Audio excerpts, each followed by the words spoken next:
So you may ask yourself, why am I going through the trouble of making my own motor mounts and my own frame braces? Well, I got to show you this. This is the Street Beast quality you're going to be dealing with. I cut off this brace that was welded here, and I couldn't figure out why it was so hard to get off. Well, I cut it off, and what I find is that someone cut the angle wrong on the metal.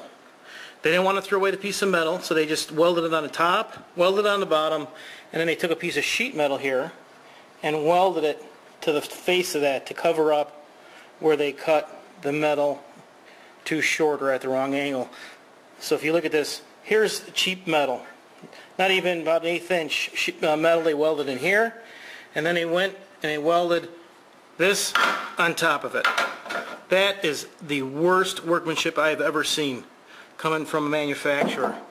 Here we are at the frame, where the frame meets the rest of the frame that supports the motor. All of this energy that comes from this engine is going to be torqued on this part of the frame, and they jeopardize the integrity of this strength of this weld by putting a piece of sheet metal over here, welded it extremely poor. You can see it's hardly even welded here. Bad weld, and then weld the metal piece on top of it. If this was going to fail, this is where it would fail. I can see this totally bending, twisting right here. Absolutely poor craftsmanship.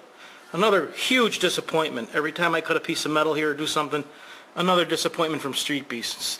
That is why I went ahead and did this. Much stronger. This is why I did it. Because of this. Poor craftsmanship all the way around. So here's what it looked like after I got the piece of metal cut out.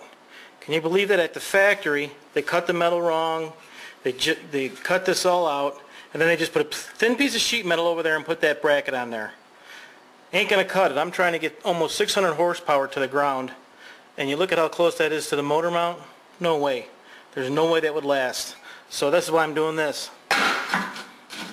Like that. 3/8 steel. Brace that all the way up to the motor mount and do like I did the other side. That's the way I roll. Right there. Got to do everything over again. And just like the other side, here's what the new frame looks like. New support welded right up to the motor mount. I just got to finish that off. Pretty disappointing to see what I found underneath there, so you never know what you're going to get, especially when something's welded together. Lucky I found that. I would rip that apart on the street within the first week.